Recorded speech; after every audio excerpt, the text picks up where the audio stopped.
Одним из сюрпризов нашего парламента на последней сессии стало принятие ратификация соглашения по аэропорту.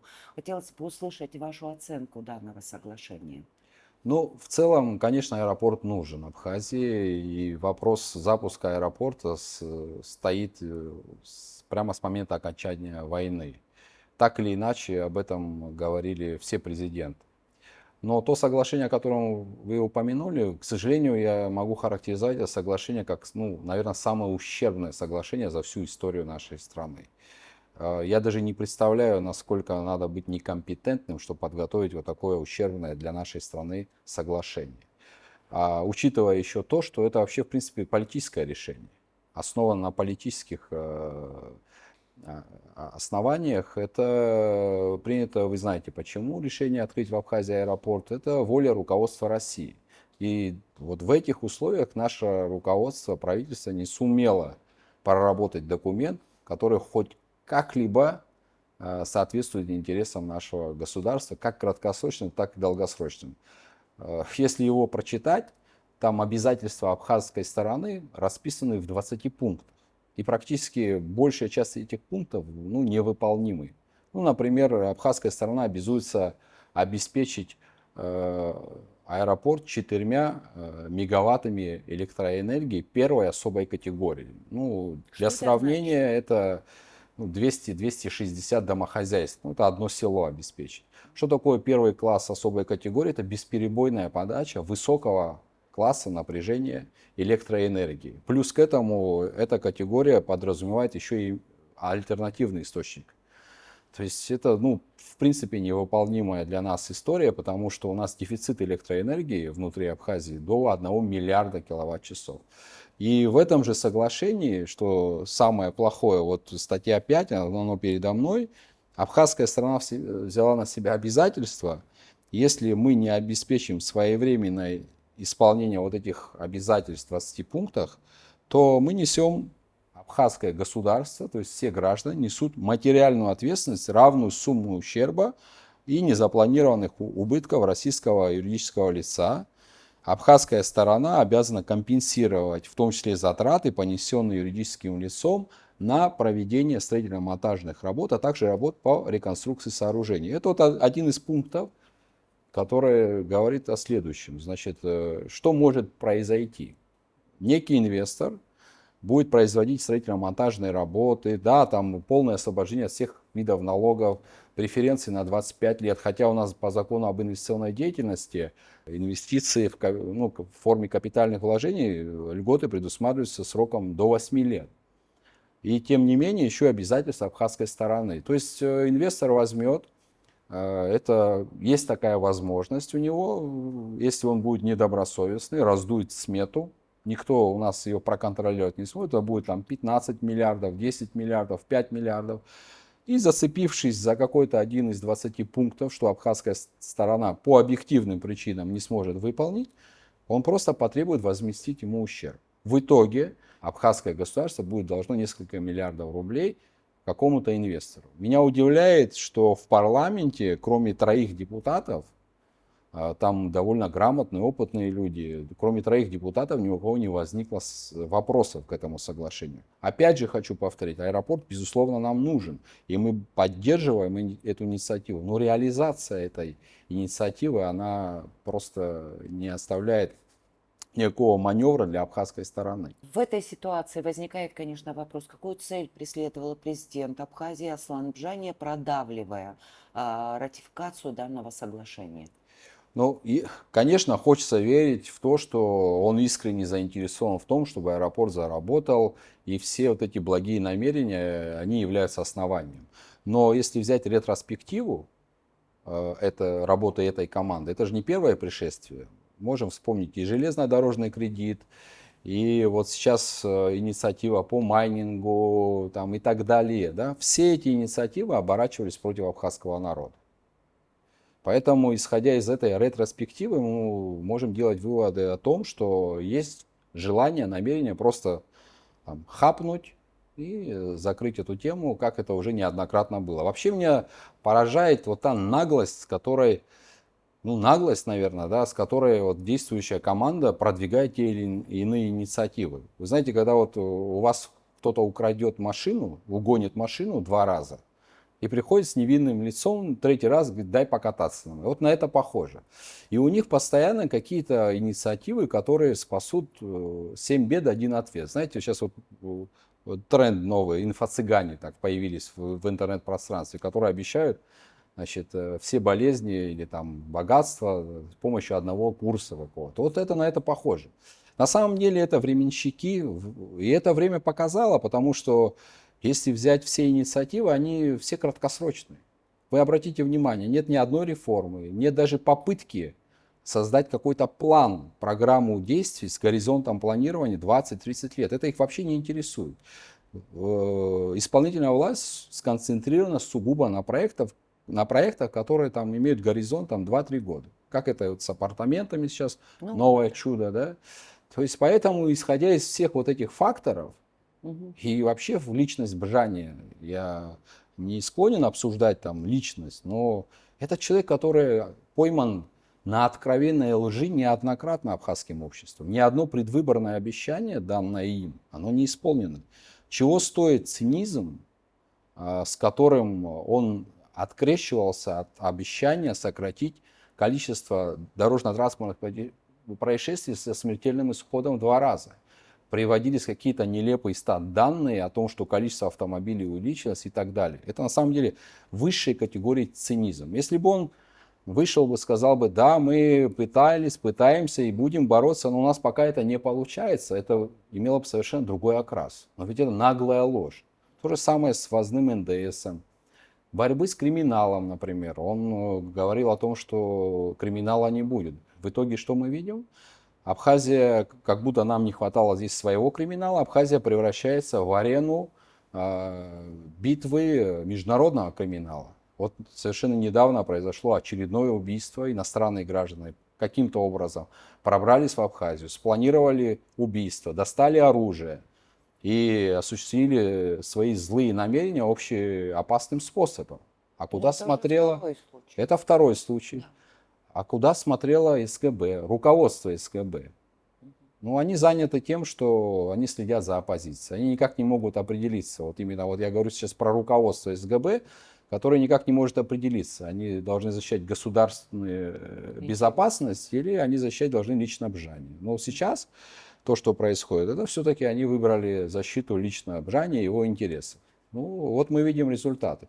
То есть ничего из того, что было обещано на выборах, до выборов, ничего этого не исполнено. Человек, который систематически обманывает, какой может быть к его инициативам и к его каким-то идеям доверие? Я лично уже не склонен этому доверять. Вот. Поэтому вот такие выводы. Да, это не является клеветой, к сожалению, да, в нашем случае. Мы с вами несколько раз, вернее, вы в разговоре несколько раз проговорили вопрос апартаментов. Скорее всего, парламент выйдет из отпуска до Дня Победы или после Дня Победы. Этот вопрос все равно станет, он постоянно прорабатывается. Президент постоянно себе приглашает депутатов, пытается их как-то каким-то образом уговорить. Мне интересна позиция оппозиции в этом вопросе. Изменилась, не изменилась? И что вы будете делать, если парламент точно так же примет решение по апартаментам, как он принял по аэропорту? Ну, План действий какой-то существует? давайте вернемся немножко назад. Давайте. Вы помните, 30 мая здесь в городе Сухум прошла мирная акция протеста, народный митинг, который собрал более 3000 человек. Эта акция прошла в соответствии с законодательством, в мирном русле, но люди, которые собрались, они предупредили власть о том, что они категорически против, в том числе принятия этого законопроекта по апартаментам. Требовали еще отставки правительства, что тоже обосновано. В буквальном смысле мы через 2 месяца опять столкнемся с тем, что у нас будут верные отключения. Никто этим сейчас не занимается. Ну, к этому мы вернемся позже. Что касается апартаментов, мы категорически не приемлем даже дискуссию на эту тему, потому что эта инициатива вредоносная, это антиабхазская инициатива. не выдерживающий никакой критики ни с экономической, ни с технологической, ни с экологической точки зрения, и не говоря уже о вопросах демографии. Вообще, я много раз об этом говорил и скажу еще раз. Есть большая ключевая разница между развитием государства и народа и развитием территории. Я вам на простом примере приведу. Вот у вас есть квартира. Наверняка вы бы хотели сделать там еще лучший ремонт, который там сегодня у вас есть. Вот что касается развития государства и народа, это когда государство вам и всем гражданам Абхазии создает такие условия, и мы обязательно должны создавать такие условия нашим гражданам, и возможности на это уже появляются, чтобы именно вы, гражданин Абхазии, сумели заработать денег, сделать ремонт в своей квартире, улучшить свои жилищные условия, создать свой мини-бизнес или крупный бизнес. Вот это задача государства. А то, что делает сегодня Бжани и его команда, это по-другому выглядит. То есть в вашей квартире делается ремонт, супер классный, но живете уже в ней не вы. Чисто статистически квартира отремонтирована. Но вы находитесь уже за пределами экономической жизни Абхазии. То, что предлагается в Абхазии заселить более 60 тысяч иностранных граждан, это катастрофа для абхазского народа. Потому что, если говорить там о туризме, хотя вот если наша власть не слышит нас, ну, хотя бы президента Российской Федерации можно было услышать, который сказал, Владимир Владимирович Путин отчетливо сказал в Дербенте на совещании, что апартаменты не давайте, это не туризм. Ну, он говорил про свою страну, да? Про огромную страну со 150-миллионным населением, а тогда что нам говорить? Здесь нужно все очень внимательно просчитать. А то, вы знаете, сейчас вместо того, чтобы гостиниц, начнут строить апартаменты. Вот и никакого выигрыша от курортного сбора не будет, потому что не будет курортного сбора. Люди будут просто держать эти апартаменты, но это не совсем туристический объект, это не гостиница и не санаторий. Поэтому вот я прошу продумать все эти детали. Аслан Бжани приводил пример Батуми. Вот я недавно имел беседу с парнем, который приехал оттуда. Он в буквальном смысле говорит следующее. Мы за 2 года полностью растворились. Коренные батумцы друг друга не видят. Многие были вынуждены уехать. Но если в Грузии все равно живет несколько миллионов человек, если 2 года, в нашем случае это полгода, и все, мы потеряемся навсегда. Поэтому надо всячески этому противостоять. И возвращаясь к митингу 30 мая, на самом деле очень неправильные выводы были сделаны Асланом Бжани. Мирный митинг, люди высказали свое мнение, разошлись, и спустя несколько дней, в буквальном смысле, он отправляет инициативу по апартаментам в парламент. Это о чем говорит? О том, что Аслан Бжани открыто нам всем, всему абхазскому народу говорит, что ваши мирные акции, ваши вот это вот старание вести политическую борьбу в цивилизованном ключе, я на это вообще чихать хотел, плевал. Вот даже буквально в этом его действии это вот и заключается.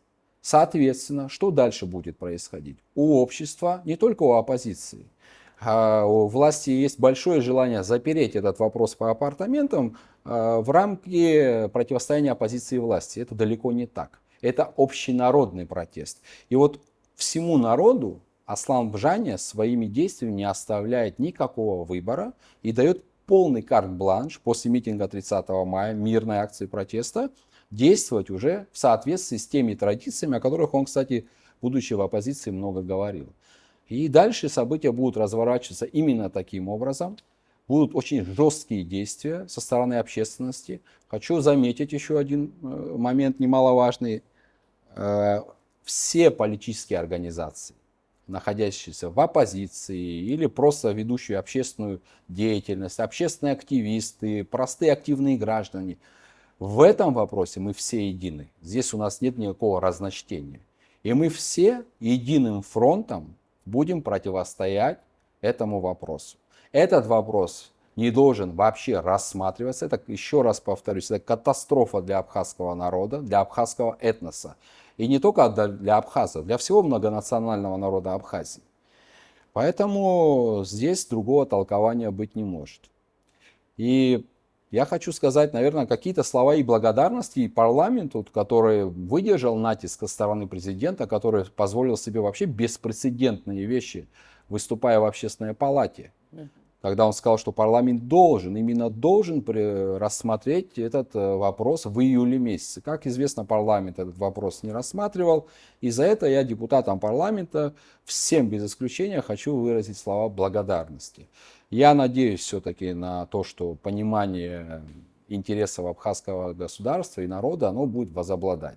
Адгур Амирович, как бы завершая уже сегодняшнюю нашу беседу, я все-таки бы хотела, чтобы вы высказали свое отношение, свое мнение к тому, насколько вообще самостоятельной является наша власть. И не является ли она, вот очень мы не любим это слово, марионеточная, да, некогда навязанная нам грузинами, ну вот не является ли она марионеточной? Ну, судя по действиям Аслана Абжани, однозначно можно сделать вывод, что он является проводником интересов крупного капитала, иностранного олигархата.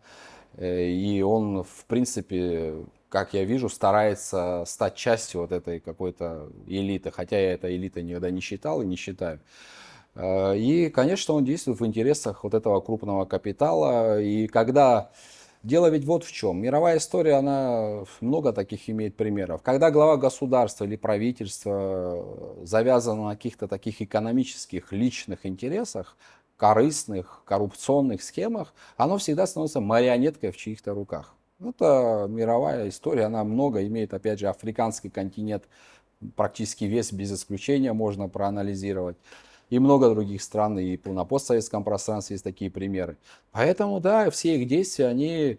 Вот это и есть опасность для нашего народа, потому что вообще нам нужно много и долго думать. И, конечно, ограничивать полномочия президента. У нас, видите, какая ситуация из ряда вон выходящая, когда глава государства избран на ложных, откровенно ложных обещаниях, он приходит во власть, и у общества нет возможности в рамках закона его отречь от власти. Да. То есть, кроме как совершить очередной переворот, который, ну, вы понимаете, опять отбрасывает Абхазию назад. То есть здесь нужно серьезно ограничить полномочия президента, усилить контроль, усилить роль парламента, да и сам парламент нужно качественно изменить. Это большие реформы, они назрели уже давно. И вот в этих условиях, когда президент оказывается слабый, когда президент оказывается, вот, как вы сказали, которым пользуются, это может быть использовано кем угодно извне, ну и внутри тоже. Ну, например, сейчас вот мы слышим, есть определенные намерения, я надеюсь, что это все даже близко к реализации этого никто не подойдет, там заигрывание там, с Грузией в части там, предстоящих выборов в парламент, какие-то реверансы. Это вообще бесперспективные начинания, сразу хочу предупредить, потому что Абхазия имеет конкретную свою позицию, она обозначена. С грузинами мы взаимоотношения будем выстраивать только равноправные, а им необходимо для того, чтобы с нами выстраивать экономические и политические отношения, необходимо признать наш суверенитет. Ну, на первом этапе им нужно отменить закон об оккупированных территориях, если речь идет о транзите, например, да?